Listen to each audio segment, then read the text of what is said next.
যে আল্লাহ তাআলা রব্বুল আলামিন আমাদেরকে জুমার নামাজ আদায়ের উদ্দেশ্যে আল্লাহর ঘরে আসার তৌফিক দান করেছেন। সেই আল্লাহ তাআলার দরবারে শুকরিয়া আমরা সবাই বলি আলহামদুলিল্লাহ। সকলকে দরুদ ও সালাম সেই মহান নবীর যে নবী সাল্লাল্লাহু আলাইহি ওয়াসাল্লামকে আল্লাহ তাআলা রব্বুল আলামিন একমাত্র আদর্শবান নবী বা নেতা হিসেবে প্রেরণ করেছিলেন, পাঠাইছিলেন। সবাই নবী সাল্লাল্লাহু আলাইহি ওয়াসাল্লাম।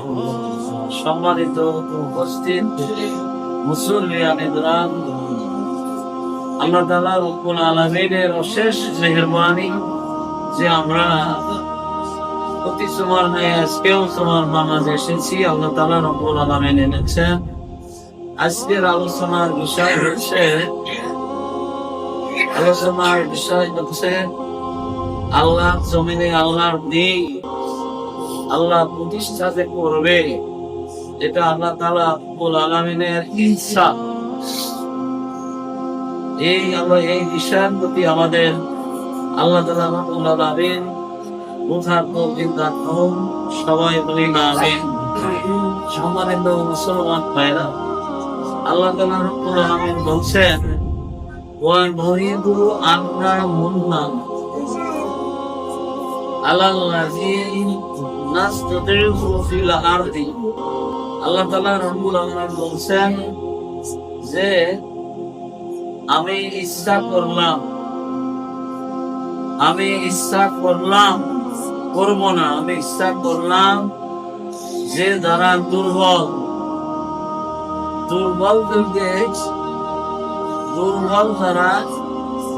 যারা হীনমল দুর্বল তাদেরকে জমিনে প্রতিষ্ঠিত করব এবং তাদের হাতে রাষ্ট্র ক্ষমতা প্রদান করব। আর তারাই ওয়ারিস। শেষে বলা হয়েছে না ওয়ারিসিন। আল্লাহ তাআলা রব্বুল আলামিন তাদেরকে দান করবেই যারা জমিনে দুর্বল, তাদেরকে আল্লাহ রাষ্ট্রীয় ক্ষমতা দান করবেন। তো সম্মানিত উপস্থিত মুসলমান ভাইরা, তারপরের আইনটা আল্লাহ তাআলা বলছেন যে না লাহু মুল আরদি ওয়া নুরিয়া ফিরআউনা ওয়া হামানা ওয়া সুমুদাহুমা মিনহুম মা কানু ইয়াহজারুন। পরের আয়াতে আল্লাহ তাআলা রব্বুল আলামিন বলছেন যে জমিনে ফিরআউন, হামান এবং তার সৈন্য বাহিনীরা যে অত্যাচার জুলুম নির্যাতন করেছিল, আর দুর্বলরা যেটা চেয়েছিল যে তাদেরকে দেখানোর জন্য, সেইটা আমি অবশ্যই দেখাবো। এই কথাটা আল্লাহ তাআলা এখানে বোঝাতে চেয়েছেন। তো সম্মানিত মুসলিয়ান ইকরাম, তারপরে আমি যে কথাটা আজকে বলবো আপনাদের মাঝে, সেই বিষয়টা হচ্ছে যে আল্লাহ তাআলা রব্বুল আলামিন যে আইন, আল্লাহর জমিনে প্রতিষ্ঠিত হলে কি লাভ আর কি লস, এইটা আল্লাহ তাআলা রব্বুল আলামিনের একটি আইনের কথা শুধু আপনাদের মাঝে বলবো। সেটা হচ্ছে মেরাজ বন্টন, জমি জমার আইনের কথা বলবো আপনাদের কাছে। আল্লাহ তাআলা রব্বুল আলামিন তৌফিক দান করুন। সবাই বলি আমিন। তাহলে আমি যে আয়াত কারিমা তেলাওয়াত করেছি সেটা হচ্ছে সূরা কেসাস। আর সূরা কেসাসের মধ্যেই আল্লাহ তাআলা বলছে নুরিদু আন্না মুন্না, আমি ইচ্ছা করলাম। আল্লাহ বলছেন যে আমি ইচ্ছা করলাম আলাল্লাযী নাসতাদিফু ফিল আরদি, যারা জমিনে দুর্বল, জমিন মানে পৃথিবী, এই পৃথিবীতে যারা দুর্বল তাদেরকে আল্লাহ তাআলা রব্বুল আলামিন প্রতিষ্ঠিত করবে। এই ইচ্ছাটা কার হলেন? আল্লাহর ইচ্ছা। এই ছাড়া আল্লাহ।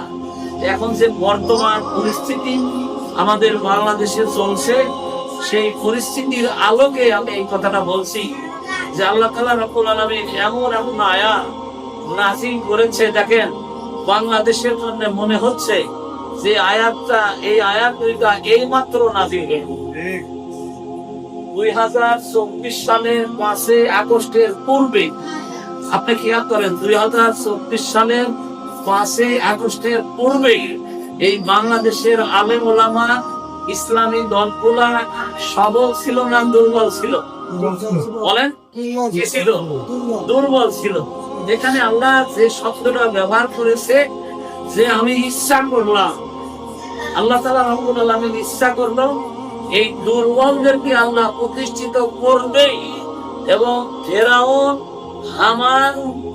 ফেরাউন হামানের যে সৈন্যবাহিনী, এই সৈন্যবাহিনীদেরকে আল্লাহ দেখাবেন, আল্লাহ তাআলা রব্বুল আলামিন দেখাবেন। নুরিয়া কথাটা বলেছেন দ্বিতীয় আয়াতে, যায় ওয়া নুরিয়া ফিরআউনা, ফেরাউনকে দেখাবো, ওয়া হামানা, এবং হামানকে দেখাবো, ওয়া জুনুদাহুমা, ওই দুইজনের সৈন্যবাহিনী, হামানের সৈন্যবাহিনী, ফেরাউনের সৈন্যবাহিনীকে দেখাবে আল্লাহ তাআলা রব্বুল আলামিন, বুঝাবে কানু ইয়াহজারুন, দেখাবে যে তাদের পরিণতি, তাদের পরিস্থিতি কি হয়, এইটা আল্লাহ তাআলা দেখাবে।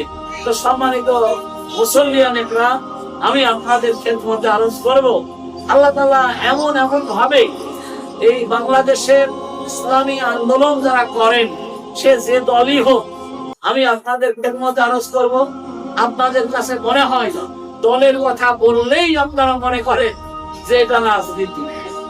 না, আপনারা যে রাজনীতি করেন, এটা সেই রাজনীতি আসলে না। রাজনীতিটা বাংলাদেশে যারা রাজনীতি করে, অন্যান্য বামপন্থী দল যারা আছে, আপনি একটা জিনিস খেয়াল করে দেখবেন যে রাজনীতি যারা করে, তারা রাজনীতি করে, ওই রাজনীতি তাদের কর্ম, আর তাদের কোনো চাকরি বাকরি ব্যবসা বাণিজ্য নাই, করা লাগে না।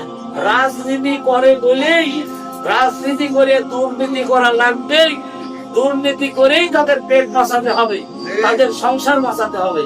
আর আল্লাহ যে রাজনীতির কথা বলেছে, সেই রাজনীতি যারা করে তাদের আলাদা কর্ম আছে। কথা বলেন, কথা ঠিক না বেশি? তারা এই রাজনীতি করে, কর্ম করে তাদের সংসার, রুটি রুজির ব্যবস্থা করার চিন্তা তারা, এগুলা কোনো কিছুই তাদের মধ্যে নাই, তারা এই চিন্তা করেই না। দলের কথা বললেই আপনারা বলেন যে দলের কথা বলছে কেন? কেন কোরআনে তো বলছে এখানে আপনারা বললেন অবশ্যই অবশ্যই তোমাদের মধ্যে একটি দল থাকতে হবে। এই কথা কার বলে তো? আল্লাহ। সবাই বলেন কথাটা কার? একটি দল থাকতেই হবে। কথাটা কার? এখানে আল্লাহ তাকিদ দিয়েছেন যে অবশ্যই একটা দল তোমাদের মধ্যে থাকতে হবে। তাহলে এই দলটা কি চোরের দল? বলেন কথাটা। আল্লাহকে বলছে যে একদল চোর থাকতে হবে? কথা বলেন না কেন? তাহলে একদল ডাকাত থাকতে হবে, এই কথা কি আল্লাহ বলছে? না। একদল দুর্নীতিবাজ একটা দল এই দেশে থাকতে হবে, এই কথা কি আল্লাহ তাআলা বলছে?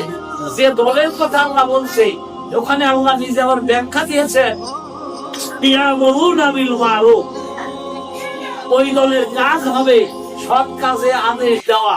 বলেন কাজটা কি হবে? সৎ কাজে আদেশ দেওয়া। আর ওয়ায়ামুরুনা বিল মারুফ ওয়া ইয়ানহাউনা আনিল মুনকার, এই আওনা মানে নিষেধ করা না। যারা আলেম আছেন তারা ভালো বুঝবে।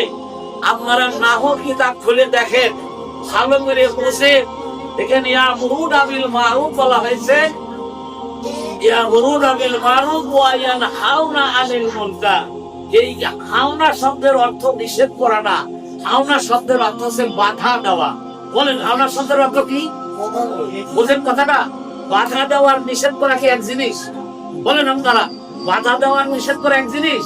তাহলে আল্লাহ বলছে একটা এমন দল থাকতে হবে যেই দল বাধা দেবে, যেই দল নিষেধ করবে না, যেই দল বাধা দেবে সরাসরি। কিসের বাধা দেবে? যারা আল্লাহর এই জমিনে আল্লাহর আইন বাদ দিয়ে তাদের নিজেদের তৈরি করা আইন দিয়ে দেশ চালাতে চায়। কথা বুঝেছেন? আর আল্লাহ এখানে বললেন যে আমি দেখাবো ফেরাউন হামানকে, হামানের সৈন্যবাহিনী, জুনুদিন মানে সৈন্যবাহিনী, এই সৈন্যবাহিনীদেরকে দেখাবে। আপনি বলেন এই বাংলাদেশের স্বাধীনতার সার্বভৌমত্ব, এই দেশের সার্বভৌমত্ব, এই দেশের জমিনকে যারা রক্ষা করবে, বর্ডারকে যারা রক্ষা করবে, যাদেরকে সেনাবাহিনী বলা হয়, স্বাধীনতার সার্বভৌমত্ব যারা রক্ষা করবে, তারা এই দেশের মানুষকে হেলিকপ্টার দিয়ে বোম দিয়ে গুলি করেছে। কথা বলে ঠিক হবে? হেলিকপ্টার দিয়ে বোম মারেছে কারা? এই বোম কারা মারেছে বলে? 24শে আগস্ট, 5ই আগস্ট এই বোম কারা মারেছে? 24 সালের 5ই আগস্টে হেলিকপ্টারে যে বোম্বিং হলো, এটা কারা করেছে? এটা কি পুলিশ? এটা সেনাবাহিনী। আপনি বুঝলেন এখানে আল্লাহ তাআলা রাব্বুল আলামিন বলছেন যে জুনুদিন লাম তারাহা, এখানে এই কথা বলে নাই। আল্লাহ বলছেন যে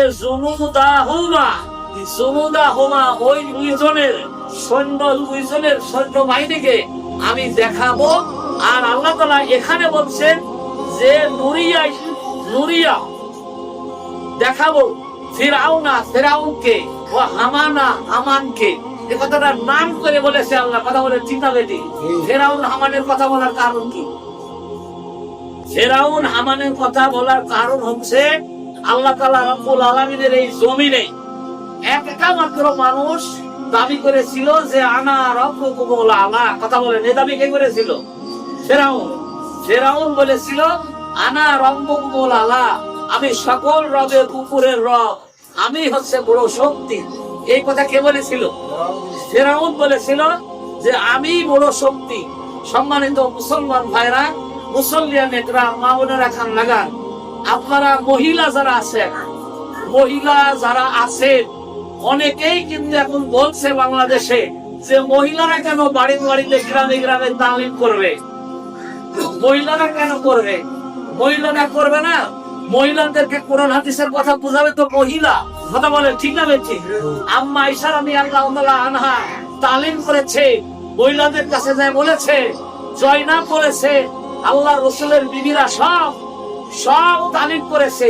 কোরআনের কথা, হাদিসের কথা, এই সমস্ত কোরআনের দাসগুলা মহিলারা দান করেছে। এখনো তো মহিলারাই দান করবে। কেন বলে কথা ঠিক না বেঠিক? মহিলারা দান করবে। তাহলে মহিলারা শুনবেন না কেন? ফেরাউনের স্ত্রী, আমার মনে হলে খুব চিন্তা হয় যে ফেরাউনের স্ত্রী আসিয়া যেভাবে ফেরাউনের সাথে বসবাস করেছে, তার স্বামী হচ্ছে ইসলামের দুশমন। আপনি চিন্তা করেন, ফেরাউন ইসলামের দুশমন আর ফেরাউনের স্ত্রী হচ্ছে আসিয়া ইসলামের বন্ধু, ইসলামের পক্ষের লোক। ইসলামী দল, ইসলামী পক্ষের লোক হচ্ছে আসিয়া, আর ফেরাউন হচ্ছে ইসলামের দুশমন। আমি আপনাদেরকে এই কথাটা বলতে চাচ্ছি যে ফেরাউন যে কথা বলেছে, ফেরাউনের কথা এখানে আল্লাহ উল্লেখ করেছে, আপনারা বোঝার চেষ্টা করেন। উল্লেখ করেছে এই জন্যে যে আল্লাহ উদাহরণ দিয়েছে, ফেরাউনের উদাহরণ দিয়েছে। ফেরাউন চাইছে যে এই জমিনটা আমার ইচ্ছা মতো চলুক, আমি যে আইনটা করেছি সেই আইন মতো চলুক। আপনারা জানেন ফেরাউন বনাম মুসা। ফেরাউন বনাম কে? মুসা। এই কথাটা আপনারা মনে রাখলেন তো? ফেরাউন বনাম মুসা। ফেরাউনের মোকাবেলায় আল্লাহ কাক পাঠাইছে? মুসা আলাইহিস সালাম। নামটা বলেন কেন? নবীর নাম বলবেন না কেন? মুসা আলাইহিস সালামকে আল্লাহ পাঠাইছে। মুসা আলাইহিস সালামকে যে জায়গায় যেই সময়তে পাঠাবেন, আপনারা কোরআনের এই কথাগুলো বোঝার চেষ্টা করবেন। মুসা আলাইহিস সালামকে আল্লাহ তাআলা বললেন ইযহাব ইলা ফিরআউনা ইন্নাহু তাগা। মুসা আলাইহিস সালামকে আল্লাহ তাআলা বললেন, হে মুসা, তোমাকে আদেশ করা হলো, ইযহাব মানে তুমি যাও, ইলা ফিরআউনা, এই ফিরআউনের কাছে যাও। ফিরআউনের কাছে যাও কি জন্য? এই জন্য যাও, ইন্নাহু তাগা, ফিরআউন হলো তাগুত। ফিরআউন কি বলেন? তাগুত। ফিরআউন কি? তাগুত। কথাটা মনে রাখবেন। তাগুত কাকে বলে? তাগুত কাকে বলে ভালো করে মুখস্থ করে নেন। যে নিজে কোরআনের আইন মানে না, ইসলামের আইন নিজে মানে না, অন্যকে মানতে দেয় না, তাহাকে তাগুত বলে। তাহাকে কি বলে? তাগুত বলে। তাহলে আপনি বলেন, যে নিজে ইসলাম মানে না, অন্যকে মানতে দেয় না, তাহাকেই তগুত বলে। এই গ্রুপ, এই দল, এই পার্টি বাংলাদেশে এখন আছে না নাই? সবাই কথা বলেন, আছে না নাই? আছে। এরা বলছে যে ইসলামের আইন, শরিয়া আইন কাকে বলে? শরিয়া আইন আমরা বিশ্বাস করি না।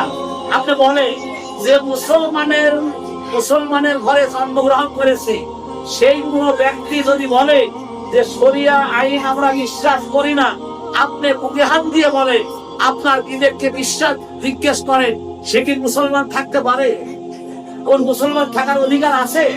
যে শরিয়া আইন বিশ্বাস করে না, মানাডাঙ্গ পরের কথা, বলছে শরিয়া আইন বিশ্বাস করি না।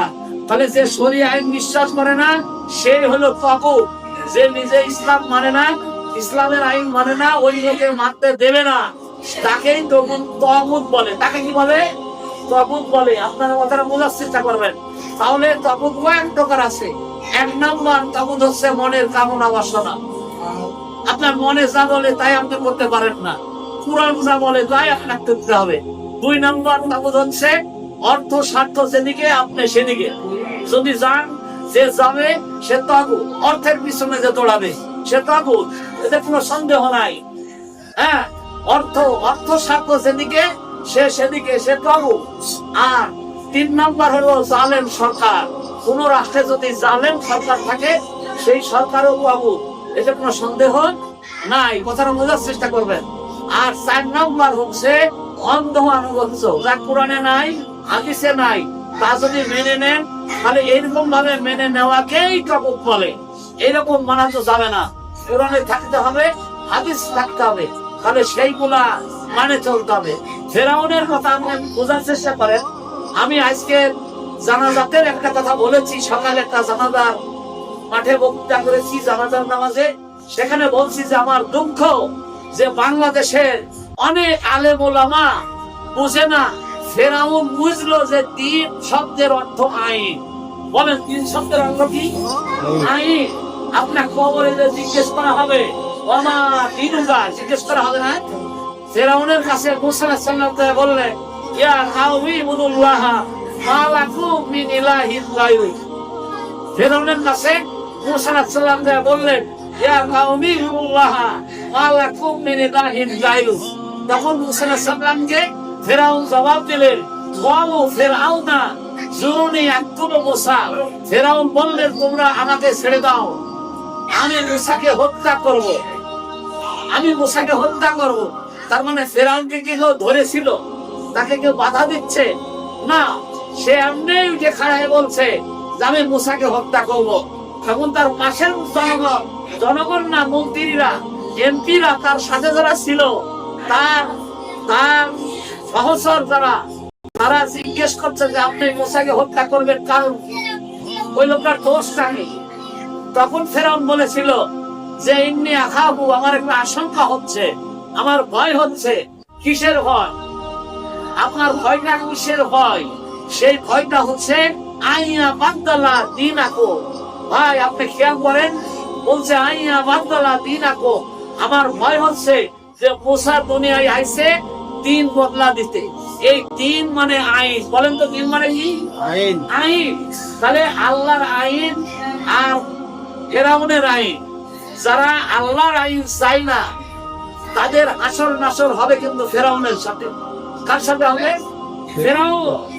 ফেরাউন আল্লাহর আইন চাই না, চাই নাই। আমার এখানে বলা হলো আমার, আপনি পুরাণ পড়ে আমানকে দেখাবে আল্লাহ যে এখানে যারা দুর্বল ছিল জমিনে, নুরিদু ওয়া নুরিদু আন্না মুন্না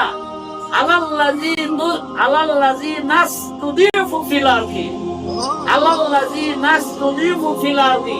জমিনে যারা দুর্বল তাদেরকে আল্লাহ তাআলা নাজে আলাহু প্রতিষ্ঠিত করবে। বলেন সুবহানাল্লাহ। এই কথাটা কার বলেন তো? নাজ আলাহু কে প্রতিষ্ঠিত করবে? আল্লাহ। যে আপনি কি দেখতে পাচ্ছেন না? আল্লাহকে প্রতিষ্ঠিত করবে। আল্লাহ খুশি হয়ে গেছে। বাংলাদেশের ইসলামী দল যারা করে এদেরকে এখন সতর্কতা অবলম্বন করতে হবে। আল্লাহ কিন্তু শর্ত দিয়েছে যে এদেরকে 5টা জিনিস খেয়াল করতে হবে। আমি আপনাদের অনুরোধ করে বলবো যে যদি জান্নাতে যাইতে চান, ওয়া তাসিমু বিহাবলিল্লাহি জামিআ ওয়া লা তাফাররাকু।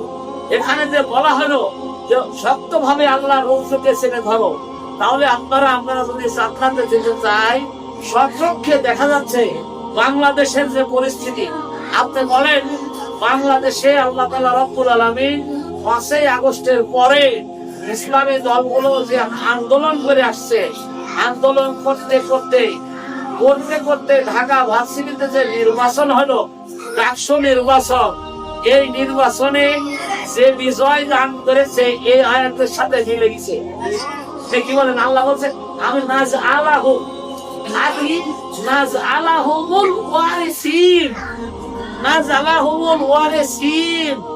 এক বছর ব্যবহার করে নাই, 2 বছর ব্যবহার করে নাই, বহু বছর ব্যবহার করেছেন। আপনি বুঝবেন পুরা। এইবার ওই ঢাকা ভার্সিটির পরে জাহাঙ্গীরনগর বিশ্ববিদ্যালয় নির্বাচন হলো। সেখানেও আল্লাহ তাআলা ইসলামী দল, ইসলামী ছাত্র শিবিরকে বিজয় দান করেছে। কথা বলেন ঠিক না বেঠিক? আবার পরশুদি চট্টগ্রাম ভার্সিটিতে যে নির্বাচন হয়েছে, আপনি কি চিন্তা করতে পারেন? এই নির্বাচন হয়েছে 26টা চেয়ার। কয়টা চেয়ার? 26টা চেয়ারে 24টা ইসলামী ছাত্র শিবিরের, 24টা ইসলামী ছাত্র শিবিরের। আল্লাহ তো বলছে আমি ওয়ারিসি, আমি দান করবই, প্রতিষ্ঠা করবো, এ কথাটা কাম আল্লাহ তাআলা রব্বুল আলামিন। তাহলে আপনার বোঝান দরকার, আমাদের বোঝান দরকার, যে 2টা পাইছে তার মধ্যে একটা স্বতন্ত্র আর একটা ছাত্র দল। কথা বলেন, কথা ঠিক না বেঠিক? তাহলে আপনাদের বোঝান দরকার। আবার রাজশাহী ভার্সিটিতে নির্বাচন হয়েছে, আজকে ফলাফল কি নিচে ফলাফল কি দেবে? আমি আপনার 23টা রাজশাহী ভার্সিটিতে, তা এখানেও শিবির জিতেছে।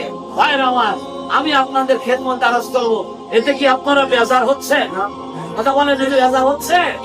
ইসলামী দলের বিজয় হলে কি লাভ হবে আমি আপনাদেরকে বলবো। আল্লাহ তাআলা রব্বুল আলামিন কত সুন্দর করে বলেছে। সম্মানিত মুসল্লিয়ান একরাম, একটা কথা আপনারা মনে রাখবেন, আমি আপনাদের বলছি যে আল্লাহ বলছে ইয়া আইয়ুহাল্লাযীনা ইয়া আইয়ুহান নাসু তাকু রাব্বাকুমুল্লাযী খলাকাকুম মিন নাফসিন ওয়াহিদাতিন। আমরা গন্ডগোল ফিতনা করতে চাই না, মারামারি করতে চাই না, মানুষ মারা ইসলামী দলের উদ্দেশ্য না। এখানে আল্লাহ বলছেন ইয়া আইয়ুহান নাসু নাসু তাকু রাব্বাকুমুল্লাযী খলাকাকুম মিন নাফসিন ওয়াহিদাতিন। ওই আল্লাহকে ভয় করো, যে আল্লাহ তোমাদেরকে একটা নফস থেকে তৈরি করেছেন। বলুন সুবহানাল্লাহ। আমরা সব একটা নফস থেকে, আল্লাহ তাআলা বলেছেন খলাকা মিনহা, তাহার থেকে যাওজাহা, স্ত্রীকে তৈরি করেছেন আল্লাহ। ওয়া মাসা মিনহুমা রিজালান কাসীরান, আল্লাহ তাআলা রব্বুল আলামিন বলছেন। তারপরে রিজালান কাসীরান, বহু নরনারী ওই 2 জনের থেকে, আদম আলাইহিস সালাম এবং মা হাওয়া আলাইহিস সালাম থেকে, এই 2 জনের থেকে আল্লাহ তাআলা রব্বুল আলামিন সব নরনারী পৃথিবীতে ছড়াই দিয়েছে। সেই নরনারী আপনারা। কথা বলেন ঠিক না? কাজে আমি শেষের কথাটা যেটা বলতে চাচ্ছি আপনাদেরকে, সেই কথাটা 20-21 বাইজে গেছে। আমি আপনাদের বলতে চাচ্ছি যে সম্মানিত মুসল্লিয়ান একরাম, সম্মানিত মুসলমান ভাইরা, আমি আপনাদের বলবো যে খবরদার কোরআনের আইনের বিরোধিতা করবেন না। এখানে আল্লাহ বলছে ইউসিকুমুল্লাহু ফি আওলাদিকুম লিযাকারি মিসলু হাযজি ওয়াল উনসাইনে। বলেন সুবহানাল্লাহ। আল্লাহ রাব্বুল আলামিন বলে গেছে কত সুন্দর করে জমি জমার আইন। আমি আপনাদের বলবো বক্তৃতা শেষের দিকে এই কথাটা এইভাবে বলছি আপনাদেরকে। আল্লাহ বলছেন কত সুন্দর করে জমি জমার আইন, যে একটা ছেলে যা জমি পাবে 2টা মেয়ে তাই পাবে। কথাটা কার? বলেন আল্লাহ। ইউসিকুমুল্লাহ, আল্লাহ বলছে এটা আমার নির্দেশ। এটা আমার কি? আল্লাহ নির্দেশ। যদি আল্লাহর নির্দেশ হয় তাহলে এটা ফরজ কিনা?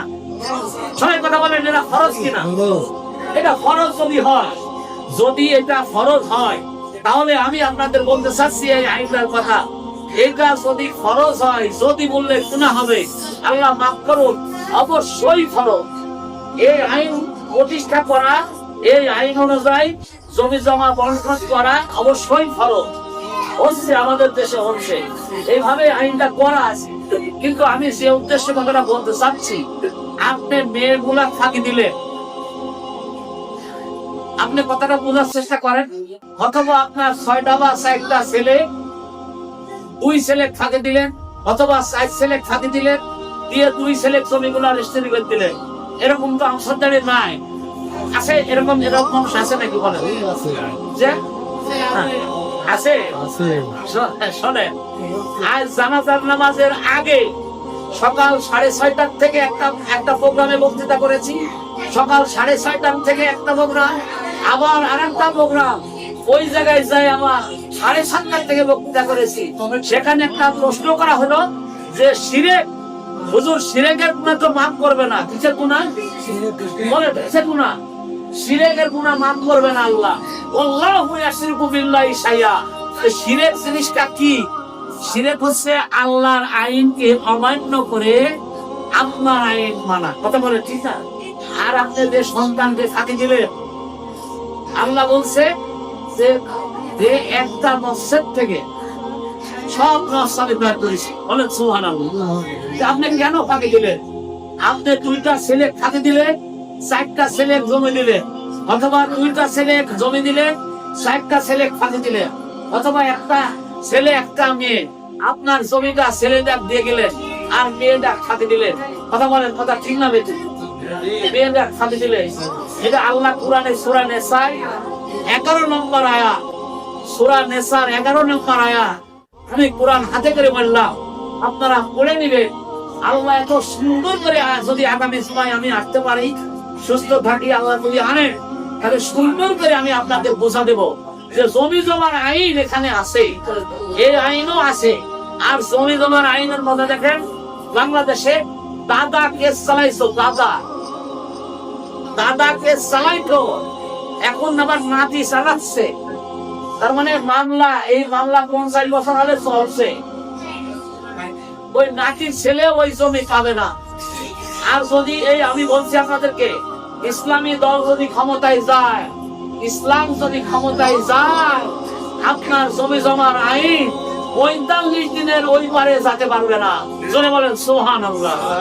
45 দিনের ওই পারে যাইতে পারবে না। আপনার মামলা ফয়সালা হয়ে যাবে, আপনার জমি আপনার এসে যাবে। তাহলে আমি আপনাদের অনুরোধ করব, আপনার সারা দুনিয়ার